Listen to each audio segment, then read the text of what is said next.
Boa noite a todos, sejam todos bem-vindos, bem-vindas a esta casa.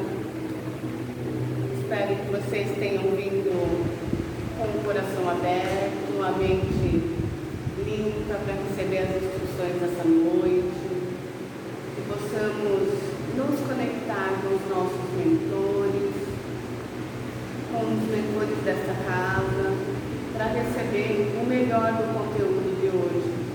Que possamos estar com as nossas mentes e corações abertos para receber as palavras de Jesus, os ensinamentos que Ele nos deixou.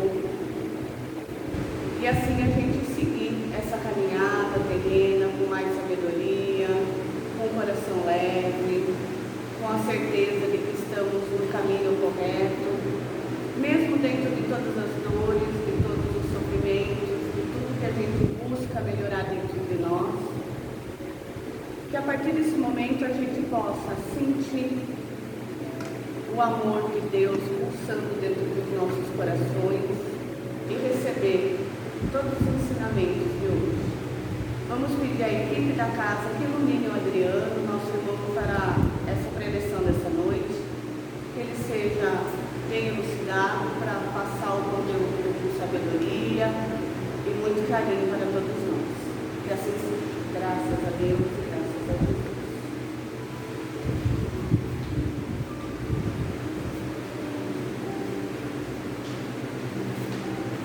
Boa noite a todos. Hoje nós vamos falar um pouquinho sobre o Evangelho segundo o Espiritismo, capítulo 16. Esse é um capítulo interessante. Ele fala: não se pode servir a Deus e a Mamon. E a parte que eu peguei aqui para que a gente possa comentar é a parábola dos talentos. Essa parábola é bastante interessante. Ela diz o seguinte: Jesus contou isso, né? Ela diz o seguinte: o Senhor, Deus, age como um homem que, tendo de fazer longa viagem fora de seu país, chamou seus servidores e lhes entregou seus bens. Depois de dar 5 talentos a um, 2 a outro e 1 a outro, cada um segundo a sua capacidade, ele partiu imediatamente. Então, o que recebeu 5 talentos foi-se, negociou aquele dinheiro e ganhou outros 5. O que recebeu 2, ganhou do mesmo modo outros talentos. Mas o que apenas recebeu 1, cavou um buraco na terra e o escondeu. Passado longo tempo, o amo daqueles servidores voltou e os chamou às contas. Veio o primeiro, que recebeu 5 talentos, e lhe apresentou os outros 5, dizendo: Senhor, entregaste os 5 talentos, e aqui estão, além destes 5, outros 5 que ganhei. Aí respondeu-lhe o amo: servidor bom e fiel, pois que foste fiel em pouca coisa, confiar-te-ei muito em outras. Compartilha da alegria do teu senhor. O que recebeu apenas 2 talentos, apresentou a seu turno e lhe disse: Senhor, entregaste-me 2 talentos. Aqui estão, além dos 2, outros 2 que ganhei. O amo lhe respondeu: bom e fiel servidor, pois que foste fiel em pouca coisa, confiar-te-ei muitas outras. Compartilha da alegria do teu senhor. E veio em seguida o que recebeu apenas 1 talento e disse: Senhor, sei que és um homem severo, que ceifas onde não semeia e colhes onde nada plantes, onde nada pudesses. Por isso, como eu temia, escondi o teu talento na terra, e aqui os tens, trouxe-o de volta. O homem, porém, respondeu: servidor mau e preguiçoso, se sabias que eu ceifo onde não semeei e que eu colho onde eu nada pus, deveria pôr o meu dinheiro nas mãos dos banqueiros, a fim de que, regressando eu, entregasse com juros o que me pertence. Tira-lhe, pois o talento que está com ele, e dê-o para o que tem 10 talentos. Portanto, dar-se-á a todos os que já têm, e a esses ficarão acumulados de bens, enquanto aqueles que nada têm, tirar-se-á o mesmo, o que pareça ter, a que seja este servidor inútil lançado nas trevas exteriores, onde haverá prantos e ranger de dentes. Isso está em Mateus capítulo 25, versículo 14 a 30. Essa é uma passagem interessante porque o pessoal leva muito para o lado da questão material, né, do dinheiro, porque o exemplo foi esse. Mas ele é muito interessante porque o talento que Jesus está falando aqui não é esse talento financeiro, não é moedas, né? Por mais simples que nós sejamos, todos nós temos os nossos talentos. Os talentos que Deus nos dá a cada encarnação são os desafios que a nossa vida vai nos apresentar. Não é questão de ser fácil ou ser difícil, né? De ser bom ou ser ruim. A vida vai apresentar uma série de desafios. A forma como nós vamos encarar esses desafios é que vai render o fruto, né? Vai render os juros, vai render o lucro que o nosso Espírito vai oferir. Então, quando ele diz aqui, ó, aquele tinha 5, ele aplicou e fez mais 5. Então, imagine, você nasceu dentro de todas as suas limitações, né? Mas você tem N opções, N possibilidades, né? Você pode, de fato, avançar nessas possibilidades, ou você pode se recolher em casa, se fechar no seu cantinho, né? Enterrar o seu talento, como fez aquele último, né? Se você vai à frente, que é o que Jesus quer que nós façamos, né? Que nós tenhamos, né? Coragem de seguir, você vai ter o resultado. Aí você pode se perguntar, mas e se o resultado for ruim, né? E se as coisas não derem certo? E se der tudo errado nessas escolhas que eu fiz, né? Aí você vai ver Jesus lhe dizer que não tem nada errado, que você não desperdiçou nenhum minuto da sua vida, que você não desperdiçou nada, mas pelo contrário, você aplicou. Porque toda vez que nós vivemos algo, que nós escolhemos, tomamos uma decisão, tomamos partido por algo, existe consequentemente a ação inversa, ou seja, a consequência da escolha. Certa ou errada a nossa escolha, ela gera um aprendizado do Espírito, e é exatamente isso que o Espírito carrega. Ele não carrega nenhum ouro, né? Ele não carrega nenhum prêmio, ele não carrega nenhum bem que ele acumula. Ele carrega o aprendizado, né? O que ele viveu e o que ele aprendeu. Então, por exemplo, se a escolha foi ruim, evidentemente a consequência é ruim. O Espírito aprende. Depois que você aprendeu, é evidente que você não vai tornar a repetir, né? A não ser que você tenha gostado, né, do amargo que você recebeu. Mas, se você de fato aprendeu, você não repete o erro. E aí está o aprendizado, aí está a colheita do seu talento. Agora, se você ficar escondido, se você ficar recluso, se você se fechar dentro de uma bolha e não fizer nada, é a mesma coisa que você enterrar o seu talento. Você vai chegar para o seu Senhor depois e ele vai dizer: e aí, o que você aprendeu nessa encarnação? Não é nada, porque eu fiquei ali no meu cantinho, eu fiquei ali protegido, eu fiquei ali enclausurado e nada me aconteceu. Eu não vivi, não experimentei, não aprendi. Entendeu? Então é interessante quando a gente olha por esse ângulo, porque a parábola dos talentos que ele está dizendo aqui é justamente isso: aplicar, né? Então, bem-aventurado aquele que aplica, aquele que mais vivencia, aquele que mais experimenta, aquele que mais trabalha as possibilidades que a vida lhe oferta, é aquele que mais aprende, aquele que mais acumula e aquele que vai ter mais no futuro. Por quê? Porque ele está movimentando, ele está exercitando, ele está exercendo. Então, se a gente se encolher, se fechar no nosso canto, vai ser a mesma coisa daquele que enterra o talento.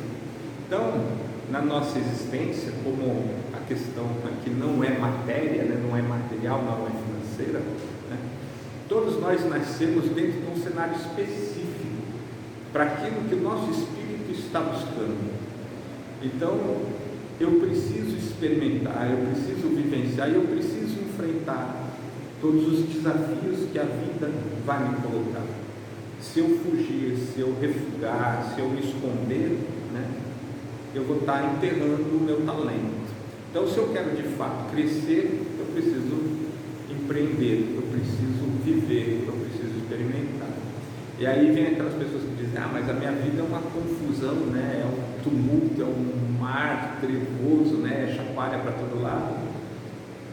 Pense pelo seguinte: se a sua vida está tribulada dessa forma, significa que o teu espírito está buscando muitas coisas. Então a gente precisa entender o que nós estamos de fato buscando, porque o aprendizado está aí. Os cenários, eles trazem um aprendizado direto, né? Então, se a gente está nesse mar turbulento, não é porque a vida é difícil ou é turbulento, o lugar onde eu nasci que não é bom, o lugar onde eu estou, não, é o que eu preciso vivenciar aqui que é importante. E a vida está me mostrando, os cenários estão aí, né? As coisas estão e logo me incomoda, me chacoalha, me faz acordar, me faz buscar. Então, se eu for viver isso, ótimo, eu vou aprender, eu vou fazer a multiplicação dos meus talentos, porque ao término dessa existência, seja ela boa, ruim, positiva ou não, do ponto de vista de hoje, ela sempre é positiva para o espírito, porque o espírito está sempre aprendendo, ele está sempre crescendo com essas situações.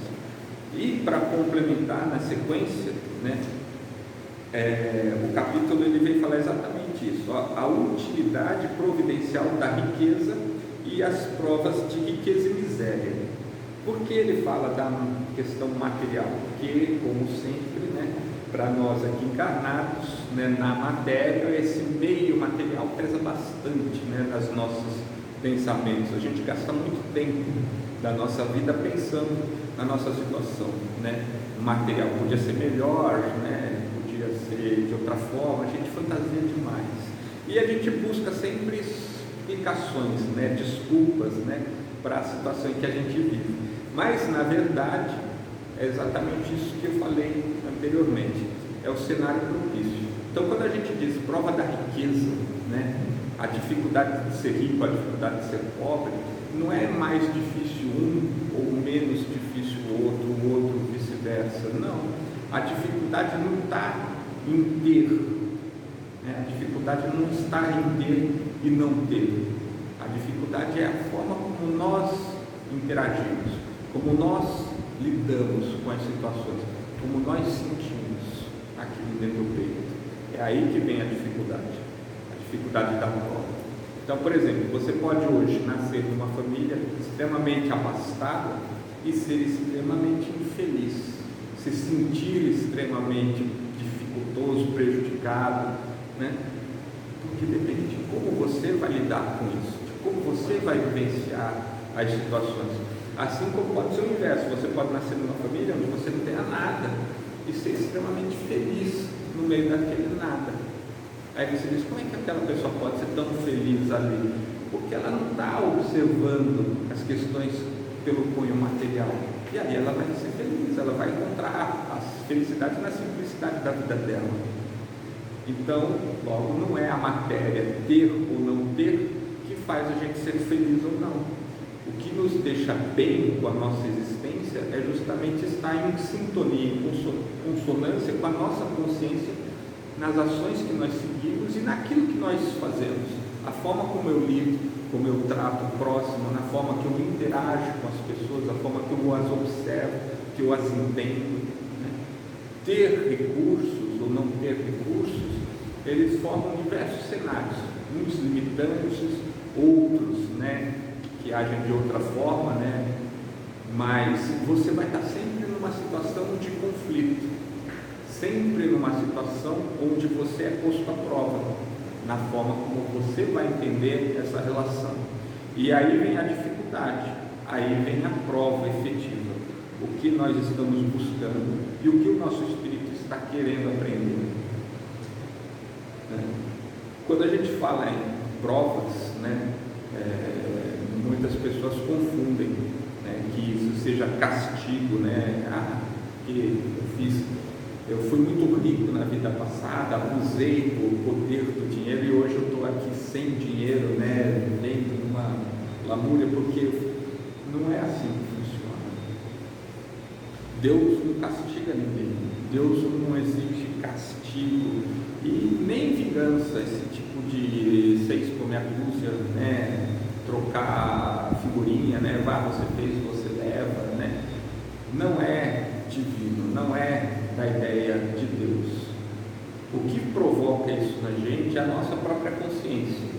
Então, por exemplo, se eu hoje tenho facilidade, abundância e de fato eu desperdiço, né, minha consciência em determinado momento vai entender, né, o que eu estou fazendo de errado e eu vou me sentir mal comigo mesmo. Eu vou buscar agir de uma forma diferente, eu vou buscar, né, me transformar. E às vezes nesse afã de se modificar, sou eu que vou escolher minha próxima encarnação com determinadas limitações aqui ou acolá, para acalmar a minha própria consciência, porque eu me sinto culpado.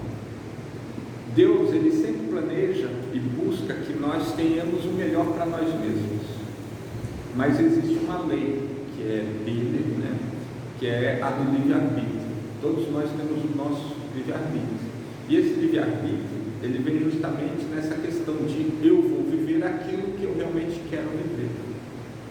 Então, por exemplo, se a minha consciência se sente culpada, né, porque numa vida eu fui muito avarento, por exemplo, né, e nesta vida aqui eu quero pagar para mim mesmo, né, quitar esse débito com a minha consciência, eu venho numa penúria maior. Isso não foi planejado por Deus, isso não foi algo que eu deveria viver. Eu só estou fazendo isso porque a minha consciência assim pede. E por que é importante a gente entender isso? Porque na verdade Jesus, ele explicava, nós não precisamos nos acertar desta forma. Uma boa ação cobre uma multidão de pecados. Então, quando nós vivenciamos as nossas experiências, como eu disse, todas elas vão sempre trazer um resultado, positivo ou negativo. O Espírito, conforme ele vivencia essas situações, ele aprende. E no momento que ele aprende, ele se enriquece de conhecimento, de entendimento. E é esse o objetivo do Espírito.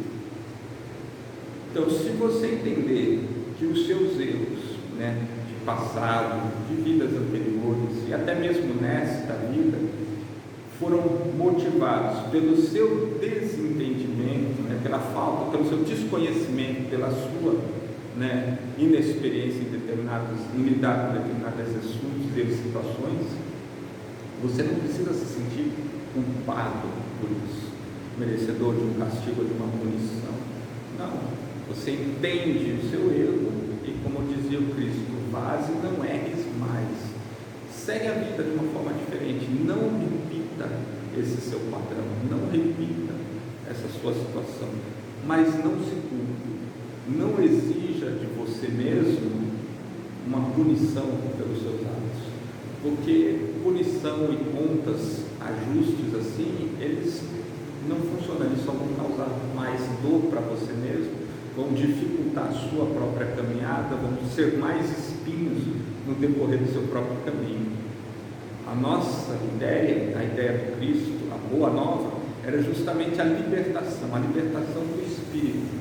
E a libertação, ela vem justamente pelo entendimento, pelo conhecimento e a transformação das suas atitudes, né?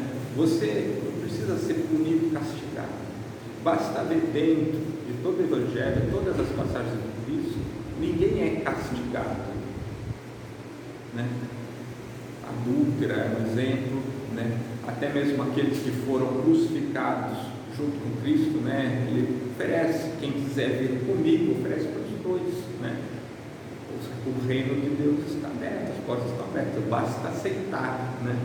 Um aceita, outro não, é o livre-arbítrio. Então você não precisa seguir esse caminho, a gente pode seguir o caminho do amor, o caminho do perdão, o caminho, né, da transformação, e assim a gente consegue a nossa modificação.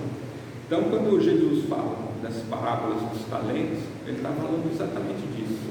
A gente não pode se fechar numa concha, a gente não pode ser negativo na nossa existência, a gente não pode buscar se encolher e acreditar não ser capaz, né? Todos nós temos a capacidade de multiplicar os nossos talentos. A vida vai proporcionar N formas para que a gente exercite, né, os nossos objetivos, os nossos desejos, as nossas vontades. Basta ir em frente, viver a encarnação, viver a situação, para que a gente possa multiplicar os talentos. E em contrapartida, tirar o medo, né, da punição, do castigo. Você vê, dos 3 que receberam os talentos, o terceiro, que menos fez, ele tinha mais medo do que respeito pelo mestre, né? Então, por que medo? Medo de ser castigado, medo de ser punido, medo de ser esvizinhado. Mas Deus é amor, Deus não faz isso. Então, por que você vai ter medo da sua vida? Por que você vai ter medo das escolhas que vão se abrir no seu caminho? Por que você vai ter medo de enfrentar, né? De buscar? Você tem as condições, você tem aí o intelecto, você tem a capacidade, você tem tudo, né? Vá viver, vá colher, né? Vá multiplicar o seu talento. Agora, se a gente, né, se frear, colocar uma carga negativa de eu não mereço, porque eu devo ter feito algo, você nem sabe se fez, né? Mas você já coloca, eu devo ter, eu não nasci em berço esplêndido, então isso quer dizer que Deus já não queria algo, né? Não, Deus não pensa em nada disso, Ele só quer o melhor para você. Então vá buscar, vá viver. É isso que vai ser cobrado de você. E esse ser cobrado de você não vai ser uma cobrança de terceiros, vai ser uma cobrança no final de você mesmo, com você mesmo. O que eu fiz nessa minha existência? Até onde eu fui? O que eu realmente busquei para mim? Onde eu fui? O que eu cresci, né? O que eu multipliquei? Não existe cobrança de terceiros, né? Somente nós, com nossa própria consciência. Então, o que eu queria passar para vocês nessa passagem é justamente isso, que os talentos da vida, né, os talentos que nós temos, né, todos nós temos, eles não são materiais, né? A materialidade são apenas alegorias do cenário, né? São enfeites do cenário da nossa existência. E o que a gente está buscando lá no nosso íntimo é a transformação, é a mudança de um padrão de pensamento que nós arrastamos ao longo do tempo, das vidas anteriores. Então a vida aqui, ela vai botar você em xeque constantemente. Você vai estar sendo desafiado, você vai estar sendo colocado à prova constantemente. E é exatamente nessas repetições que, se nós prestarmos atenção e formos buscar dentro de nós mesmos o porquê que eu estou vivendo isso, que nós vamos perceber o que de fato a gente precisa transformar em nós mesmos. A vida não é um castigo, não é uma punição, né? Às vezes a gente olha o cenário aí e as pessoas falam, nossa, o mundo está virado de ponta cabeça, né? Está tomado, né? Está sendo destruído. Não importa o mundo, só importa você. Importa como você está reagindo, como você está interagindo nesse cenário, porque esse cenário é para você. Por mais que a gente fale assim, tem N problemas no mundo, tem sim, e vai ter sempre, né? Mas esse cenário é para nós que nascemos aqui, nós que estamos vivendo aqui, é para nós nos transformarmos, perceber o que isso significa dentro da gente. Então a gente vê no nosso exterior corrupção, a gente vê uma série de desmandos, violências. O que isso significa dentro de você? Por que você está vendo isso? Por que você lida com isso? Você está se transformando, o cenário está lhe dando os inputs e você vai trabalhar isso dentro de você. O que importa ao término não era o estado do mundo, mas sim o seu estado. Como é que você vai chegar no final dessa jornada? O que o seu espírito se transformou? No que ele trabalhou? No que ele se libertou? Né? E é isso, a vida ela é difícil mesmo, porque é um desafio. Nós não nascemos aqui para passar férias, né? Nós não estamos aqui numa vida perfeita, não existe. E como ele disse aqui, as provas da riqueza e da pobreza, porque no fundo a gente vai ter dificuldade em todos os aspectos. Se fôssemos muito ricos, teríamos dificuldades; se fôssemos muito pobres, teríamos dificuldades. Se a matéria não fosse problema, nem por faltar e nem por sobrar, também vamos ter problemas em outras esferas, porque a vida é desafio, e o desafio é esse, é algo que te tire da zona de conforto, que faça você refletir, que faça você pensar. Aí às vezes esse desafio pode vir na forma de uma doença física, de um problema limitante, né? Pode vir com as pessoas que vivem com você, de problemas que você carrega, às vezes nem seus, mas você acaba abraçando, seguindo, né? Tudo isso faz com que o seu espírito se transforme, que você trabalhe, que você ressignifique ideias, pensamentos e principalmente conceitos. A gente precisa se transformar, se libertar de uma série de ideias que a gente carrega de muito tempo atrás. Por exemplo, essa ideia do castigo, né, de que Deus pune, que a gente precisa pagar um erro, um sofrimento, um dor. Isso vem lá da época pré-Cristo ainda, né? A gente está falando de coisa de 4, 5, 6 mil anos atrás, que a gente ainda carrega. Nem Jesus ele sempre falava, não julgues para não seres julgados, né? Por quê? Porque conforme a gente exercita esse hábito, né, de julgar, condenar e apontar, a sua consciência fica extremamente afiada e preparada para fazer isso com você mesmo depois. Então você vai se julgar e se condenar da mesma forma como você fez com os outros. Então a ideia é que a gente transforme, que a gente modifique nosso entendimento, que a gente pare, né, de pensar na vida como um momento único, né? Como diz assim, viva como se não houvesse amanhã. Vai haver amanhã sim, vai haver vidas futuras, vai haver uma série de coisas, e tudo que você faz hoje reflete lá, não porque gera um karma ou algo que você precisa arrastar, mas é porque o seu espírito se acostuma com as ideias. Então, se eu sou agressivo, resolvo com ignorância as minhas situações, é evidente que vou ter que trabalhar isso. Se eu preciso lidar com paciência, tolerância, é evidente que o cenário da minha vida vai ser exatamente tribulado, né? Tumultuado, para que eu desenvolva paciência, que eu desenvolva a fé.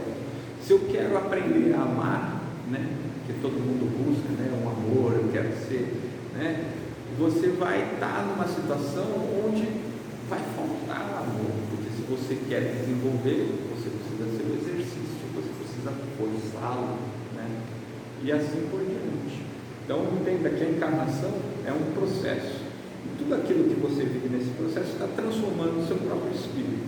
Se nós olharmos por essa ótica, os problemas do dia a dia se diminuem, né? Eles perdem a sua grandeza, né? Eles perdem aquela força, aquele impacto, não é mais um paredão, é um murinho, né? E você consegue seguir tranquilo mais adiante. Por isso que o Espiritismo, né, foi nos passado como consolador, né? Eles nos consolam, porque a gente entende que isso tudo que eu estou vivendo é para o meu próprio bem. E mesmo que eu esteja sofrido hoje, que seja difícil hoje, meu espírito está crescendo com isso, né? E como diz o ditado, né, a gente sempre sai fortalecido, né? Aquilo que no mato fortalece, né? O espírito é imortal, logo a gente só se fortalece. E assim a gente vai seguindo, até que não precisemos mais. Quando a gente não precisa mais, quando nossa mente entender de fato que eu não preciso pagar, que eu não preciso ter dor, né, para corrigir erros ou para me transformar, é o momento em que eu entro no meu mundo de regeneração. É o momento em que a gente se transforma. E a gente está aí, nesse limiar. Por quê? Porque as consciências da maioria das pessoas que nascem hoje, elas estão muito próximas de ter esse entendimento. Falta pouco, um esforço ainda que a gente está buscando. Quando a gente chegar lá, todo mundo passa. Se eu não tenho mais penas e castigos para passar e para viver logo, eu não vivo mais em provas e expiações. E aí eu vou estar em regeneração, que é reconstruir, refazer, né, da forma correta, baseada no amor, no entendimento e principalmente, né, na compreensão da mente nossa. É assim que eu queria trazer para vocês essa passagem. Espero que eu possa ter explicado de uma forma fácil, né? Que é um tema bastante interessante. É o capítulo 16 do Evangelho. Se vocês puderem ler em casa, ele é bem mais profundo e bem mais completo. Então, capítulo 16 é: não se pode servir a Deus e a Mamon. Então, a gente vai aproveitando, fechando os nossos olhos, elevando nosso pensamento ao nosso Mestre Jesus. Agradecemos pelo dia de hoje, pela nossa existência, agradecemos pelas nossas tribulações, para que a gente possa de fato vivê-las, ter coragem de enfrentá-las, superá-las e aprender com elas, transformar o nosso espírito, crescer da forma que devemos, multiplicar os nossos talentos. Possamos juntos todos adentrar num mundo futuro de regeneração, onde não mais teríamos desigualdades, dificuldades, dores e sofrimentos. Que a gente possa de fato buscar o nosso crescimento, incentivar os outros a buscarem também, para que a gente possa realmente ser uma só família, como Jesus já dizia, um só rebanho, um só mestre.